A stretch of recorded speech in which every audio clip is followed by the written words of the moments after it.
이렇게 있어요. 고개를 좀 숙이고 바닥만 보면서 걷는 분들이 있어요. 내향성이에요. 딴 사람하고 눈 마주치는 거 싫어하는 거예요. 근데 이런 분들이 턱을 약간 15도 정도 더 치켜들고 어깨를 이러고 걸으라는 게 아니고 어깨에 힘을 후 빼셔서 자연스럽게 팔다리 흔들 정면을 보고 주변 풍경도 보시면서 가시면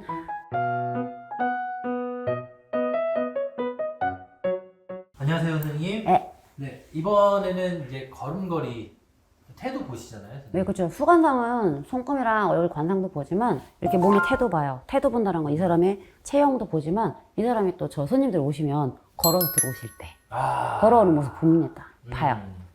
이번에는 이제 안짱걸음. 그러니까 좀 이렇게 발이 이렇게 벌어지면 팔자걸음이라고 하고 이렇게 모여서 걸으면 안짱걸음이라고 하죠. 네. 네. 안짱걸음 걸으시는 분들은 약간 그 성격적인 특징이 있어요. 이것도 약간 성격이라서 이것도 약간 좀 재미로 봐주시면 돼. 이런 분들은 이제 태의 문제가 되는데 뭐 그렇게 크게 나쁘다 좋다라고 말하기 좀 그래요. 왜 그러냐면 이런 분들이 약간 좀 겁도 많고 소심해요. 겁이 많고 소심하다는 건 뭐예요? 조금 큰 사업하기가 조금 버겁겠죠. 대신 이분들 특징이 또 되게 부지런해요. 일할 때. 일할 때는 부지런하고 뭐 개인 생활을 뭐 게을르든 부지런하든 상관없어요.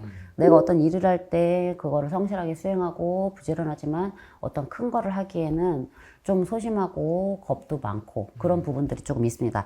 그래서 이런 분들은 재미삼아 좀 보자고 하면 성격적으로 내가 어떤 사업가적인 역량을 발휘하는 것보다는 약간 직장에서 직원으로서의 역할에 조금 더 충실하신 게 좋습니다. 물론 다는 아니지만 대략적으로는 그런 성향이 조금 더 크다. 그리고 안짱이 조금 심하신 분들은 추후에 저희가 흔히 말하는 골격, 외골격계라고 하죠. 뼈, 근육, 관절 뭐 이런 부분에 있어서 좀 문제가 골격계 쪽으로 질병이 생길 수 있는 확률이 높아요.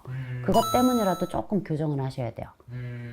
살짝 안짱이라고 해도 나중에 조금 더 심하게 될 수도 있거든요. 팔자는 외려 괜찮아. 너무 이렇게 되는 팔자가 아니라 이것도 문제 있어요. 허리 쪽에 나갑니다.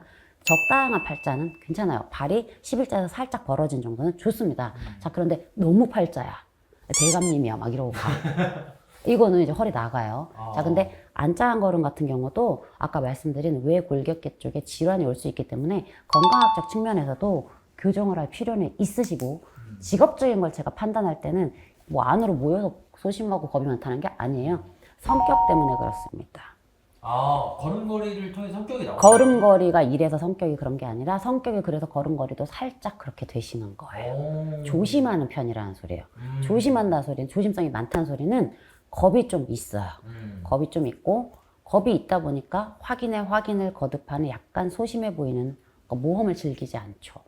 그러다 보니까 사업하고는 살짝 맞지 않아. 사업을 하더라도 굉장히 꼼꼼하게 하기 때문에 아주 큰 결정을 내려야 되는 아주 대범한 이런 사업에는 제가 그렇게 특화되어 있지는 않다고 봐요. 그래서 어떤 회사에서 직장 생활을 하실 때는 더할 나위 없이 능력 발휘하시는 좋은 직원으로 오랫동안 가실 수 있겠으나 사업은 크게 권장드리는 편은 아닙니다. 조건적으로. 네, 그럼 성격이 이렇게 돼서 걸음걸이가 바뀌었다. 걸음걸이가 그렇게 된다. 이거 반대로 하면 걸음걸이를 교정하면 성격이 조금 그러면 완화가 될까요? 어느 정도 걸음걸이 교정하시게 되면 어느 정도는 좀 그게 있어요. 왜냐면 저희가 이렇게 있어요. 고개를 좀 숙이고 바닥만 보면서 걷는 분들이 있어요. 내향성이에요. 딴 사람하고 눈 마주치는 거 싫어하는 거예요. 근데 이런 분들이 턱을 약간 15도 정도 더 치켜들고 어깨를 이러고 걸으라는 게 아니고 어깨에 힘을 후 빼셔서 자연스럽게 팔다리 흔들 정면을 보고 주변 풍경도 보시면서 가시면 새로운 환경이 보여요. 사람은 눈에 들어오는 정보들을 뇌에서 입력을 하기 때문에 본인의 어떤 사고라든지 생각하는 습관에 변화가 생깁니다.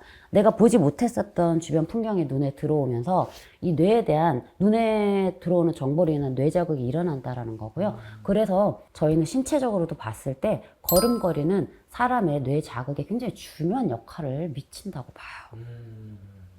콩캉콩캉 되니까 이렇게. 그렇죠. 뇌에 일정한 자극이 지속적으로 주변 배경에서 들어오는 자극이 들어오고 뇌에 자극이 일어난다라는 것은 결국에 내가 어떤 조금 약간 창의적이고 조금 더 효율적인 부분에 영향을 줄 수 있다는 소리가 됩니다. 그래서 걸음걸이는 어느 정도 본인이 살아가는 데 있어서 좀 중요한 한 축을 차지하고 있다. 비록 재미로 보는 거지만 어느 정도 근거는 좀 있으시다라는 거죠. 그러면 좀 자신감 없는 사람이 조금 뭐 신중한 분이 약간 팔자로 이렇게 조금 하고 걸어요. 그러면 이것도 개선의 효과가 우리 그거 있잖아요. 막 내가 맨날 막 이러고 있던 사람이 갑자기 샥 삐삐 꼴랐던 멸치들이 운동해가지고 헬창으로 거듭나는 순간 와 이러고 막 인크레더블 헐크 막 이러면서 다니잖아요. 그러면 딱 이러면서 자신감이 탁 붙는 거예요. 그래서 이 태라든지 본인의 태도 그리고 어깨를 피고 다녀라 이런 것들은 확실히 효과가 있어요. 감사합니다. 확실히 효과가 있어요. 네.